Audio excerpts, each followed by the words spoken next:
नमस्कार दोस्तों। हमारी आज की कहानी है घरौंदा। आज रविवार का दिन था। छुट्टी का दिन होने पर भी सुधा का मूड सुबह से ही खराब था।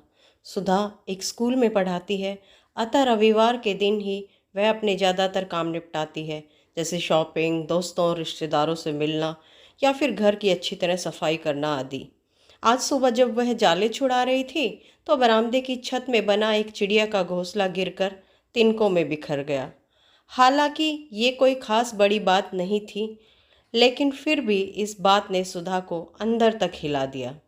तिनकों में बिखरे इस नन्ही चिड़िया के घरौंदे को देख उसे याद आया कि किस तरह उसका अपना घरौंदा टूटकर बिखर गया था, और गलती उस बार भी सुधा की ही थी। दरअसल आज से 5 बरस पहले सुधा की शादी सुमित के साथ हुई थी।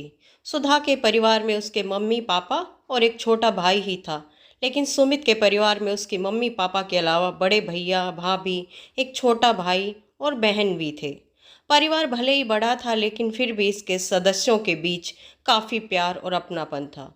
सुमित के भैया अपनी पुश्तैनी दुकान संभालते थे, जिसमें कभी कभार उसके पापा भी मदद कर देते थे, लेकिन बीमारी के कारण वह ज़्यादातर घर पर ही रहते थे। उसकी माँ और भाभी घरेलू कामकाज संभालती थी और छोटे भाई बहन अभी पढ़ रहे थे।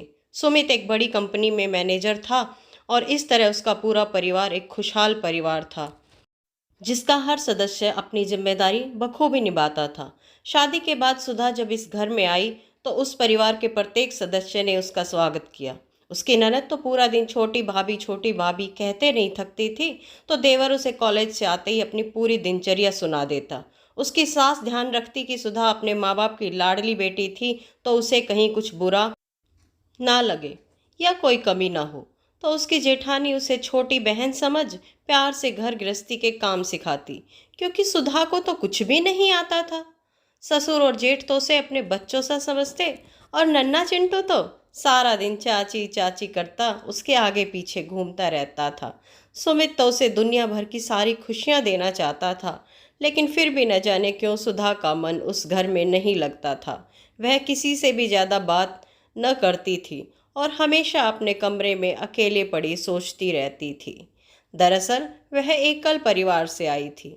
यहाँ उसे घुटन महसूस होती और लगता कि इस घर में वह अपनी मर्जी से नहीं जी सकती, उसे बंधन में रहना पड़ेगा। उसके इन्हीं निराधार ख्यालों के कारण ही एक तो वह बाकी परिजनों के साथ खुद को जोड़ न सकी थी, और दूसरा आए दिन वह सुमित के सामने गहनों, महंगी साड़ियों और मेकअप के सामान की फरमाइश करती रहती। शुरू शुरू में तो सुमित ने ये सब उसे लाकर भी दिया, पर कब तक। थक कर सुमित ने उसे समझाया, देखो सुधा, हम मिडिल क्लास लोग हमेशा ऐसे महंगे शौक नहीं पाल सकते, तुम्हें थोड़ा समझना होगा। और वैसे भी मुझे घर में भी अपना कुछ हिस्सा देना होगा। भले ही कोई कुछ कहता नहीं, पर कब तक भैया और बाबूजी घर का बोझ उठाएंगे। मेरा भी कुछ फर्ज बनता है न। सुमित की बात समझने की बजाय उस दिन उसने बवाल मचा दिया था और घर छोड़ मायके आ गई थी। जब उसके सास ससुर को ये बात पता चली तो वे खुद आए थे उसे वापस ले जाने, लेकिन तब उसके माँ बाप ने कितना कुछ सुनाया था उन दोनों को, और शर्त रखी थी कि हमारी बेटी तभी आएगी जब आप उसे अलग कर देंगे। तब अपने बेटे की गृहस्थी बचाने के लिए उन्होंने सुधा और सुमित को अलग फ्लैट में शिफ्ट कर दिया। सुधा ने फुल टाइम मेड रखी और दिन भर कभी उसके दोस्त तो कभी मायके वालों का जमावड़ा वहाँ लगा रहता।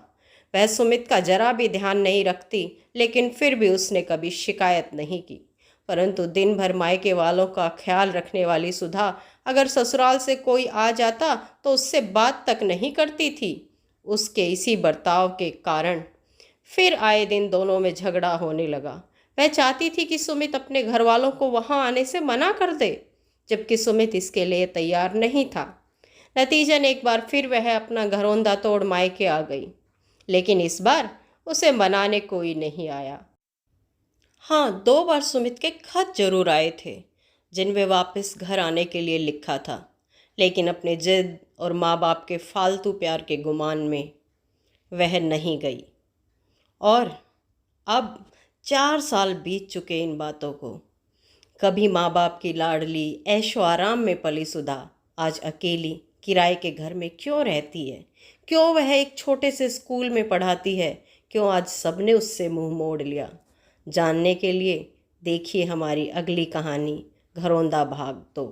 तो दोस्तों, अगर ये कहानी पसंद आई तो प्लीज़ लाइक और शेयर कीजिए और कमेंट में अगले भाग के लिए ज़रूर लिखिए।